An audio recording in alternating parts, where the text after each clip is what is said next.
Papalitan niya daw to. Papalitan mo to? Sana may papaware cover. Ayan, yung chain cover niya. Pinalitan ng titanium bolts. Maluwag lang yung kanyang tensioner mga lods. Hihigpitan na lang. Yan, naglagay na tayo ng gold bolts. Mga lods, magandang umaga sa inyo lahat mga lods. Andito pala si Whitey sa likod ko. Ayan mga lods. Tapos si Mrs. Ngayon pala mga lods ay i-review natin si Whitey after 1 year and 1 month. 1 month? Tama. Brary. Tama mga lods. 1 year and 1 month po siya na ginagamit ko. Tapos madami na rin kaming napuntahan. Kaya yung mga nasa past vlog ko, yun makikita nyo. Nakapunta na kami sa Camp Silva. Silvat Spring. Tapos dun sa basta mag back view na lang kayo. Back view. Yun, ipakita ko sa inyo mga lods yung mga nagpalit natin dito. Ayun o. Yan, naglagay na tayo ng gold bolts. Yan o. Gold bolts. Isang set yan dito sa handlebar.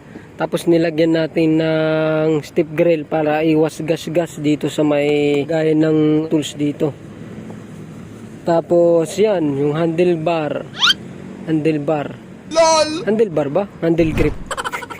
Ayan, pinalitan ko na rin. Tapos yung kanyang lever, clutch lever. Tapos dun sa kabila, yung brake lever. Yun nga, yung kanyang side mirror. Yung bolts pala nitong ating side mirror, pinalitan na natin ng titanium. Ayan.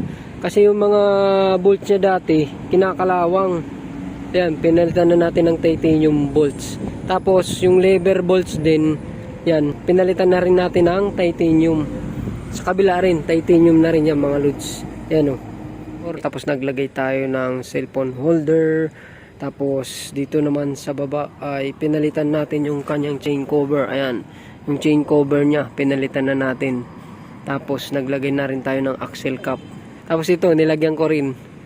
Tapos dito sa harap, naglagay din tayo ng axle cap. Yan.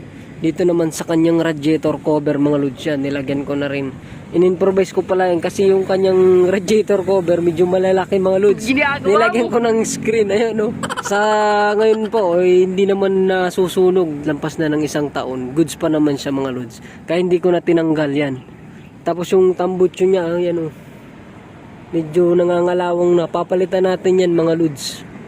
Diba Mrs. Papalitan natin yan. Uy! Papalitan natin ng elbow. Tapos yung kanyang exhaust, medyo nagalaw-galaw lang to. Kailangan ng higpitan mga lods yung exhaust nya. Tapos naglagay na rin tayo ng top box. Kasi yung lagayan ni Suzuki ay medyo maliit, para lang sa mga tools o kaya mga papel. Naglagay na rin tayo ng top box mga lods. Tapos yung kanyang bracket ay CJ kung mga lods. Yun lang mga lods. Tapos sound check natin mga lods after 1 year and 1 month. Let's go!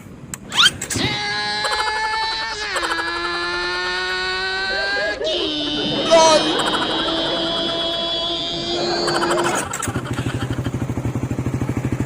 Yan mga lods, kanyang sound check.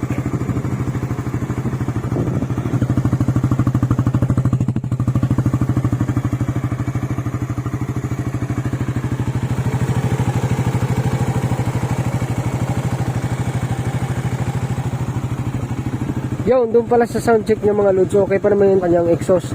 Tapos medyo dito, maluwag lang yung kanyang tensioner mga lods, hihigpitan na lang natin yan. Yung tinakbo na niya pala mga lods after 1 year in 1 month, yan, napakababa mga lods. 7,834 pa lang mga lods, yan. Yung kanyang tinakbo. Kasi malapit lang kasi kami, hatid ko lang si Mrs. sa kanyang trabaho, tapos ako medyo malapit lang sa inuupahan namin. Kaya yan, medyo mababa. Tapos bihira lang kami mag-rides mga lods. Maraming salamat mga lods. Kita-kits sa next vlog. Please like, share, and subscribe. I love you all always. Ride safe. Ingat lagi.